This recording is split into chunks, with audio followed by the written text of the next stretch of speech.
ఆంధ్ర సమాచార TV news కి స్వాగతం. డాక్టర్ బిఆర్ అంబేద్కర్ 135వ జయంతి సందర్భంగా చిత్తూరు జిల్లా కేంద్రంలో కలెక్టర్ సుమిత్ కుమార్ ఆధ్వర్యంలో అంబేద్కర్ భవనంలో కార్యక్రమం నిర్వహించడం జరిగింది. ఈ కార్యక్రమానికి జిల్లా నలుమూలల నుండి అంబేద్కర్ సంఘ నాయకులు, దళిత నాయకులు మరియు ప్రభుత్వ యంత్రాంగం అధిక సంఖ్యలో పాల్గొన్నారు. అదేవిధంగా అందరికీ ఆహ్వానం అందింది. అందులో కొంతమందిని వేదిక మీదకి ఆహ్వానించారు. మరికొందరితో ప్రసంగాలు కూడా చేయిస్తాము అని ముఖ్యమైన వారి పేర్లు కూడా ఇవ్వడం జరిగింది. ఎవరైతే ఎక్కువ కాలంగా సమాజ సేవ చేసి ఉంటారో వారికి అంబేద్కర్ జయంతి సందర్భంగా వారికి మెమోంటో కూడా ఇస్తాము అని పేర్లు అడిగారు. అందుకు గాను మేము మా నాయకుడు పద్మశ్రీ మందకృష్ణ మాదికతో చర్చించి కొందరి పేర్లు ఇవ్వడం జరిగింది. కానీ ఒక్కరికి కూడా ప్రసంగించే అవకాశం ఇవ్వకుండా పూర్తిగా ఎంఆర్పీఎస్ ను కించపరిచే విధంగా జిల్లా కలెక్టర్ నడుచుకోవడం తీవ్రంగా ఖండించాల్సిన సంఘటన అని ఎంఆర్పీఎస్ నాయకులు అన్నారు.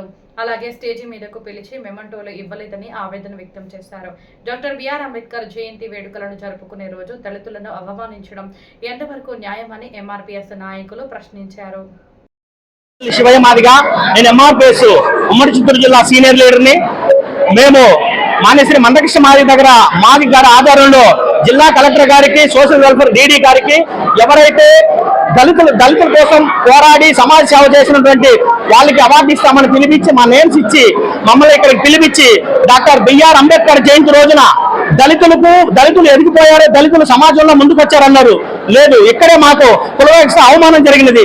ఇక్కడికి వచ్చినటువంటి కలెక్టర్ గారు సరే, ఎంపీ గారు సరే, ఎమ్మెల్యే గారు సరే మమ్మల్ని పిలిపించి 1% కూడా మా సమస్యని మీరు 1% అయినా మీరు మాట్లాడతారని కూడా అడగలేదు, మాకు అవకాశం ఇవ్వలేదు. అదేవిధంగా మా నాయకుల్ని అవార్డు ఇస్తామని పిలిపించి మమ్మల్ని అవమానపరిచారు. సోషల్ వెల్ఫేర్ డీడీ గారు ఏమి ఎరుగునట్టు వెళ్ళిపోతున్నారు.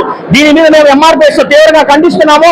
అదేవిధంగా మేము ఎస్సీ కమిషన్ గారికి తీసుకెళ్తాము, ప్లస్ సీఎం గారి దృష్టికి కూడా తీసుకెళ్తాం. మేము దీన్ని మా కృష్ణమాధ గారి దృష్టికి తీసుకెళ్లి వెంటనే దీని మీద చిత్తూరు జిల్లా కలెక్టర్ గారు కానీ సరే, ఎంపీ గారు కానీ సరే దీనికి సమాధానం చెప్పాలా. సమాధానం చెప్పని పక్షాన ఎంఆర్పీఎస్ మొత్తం రోడ్ ఎక్కుతుంది.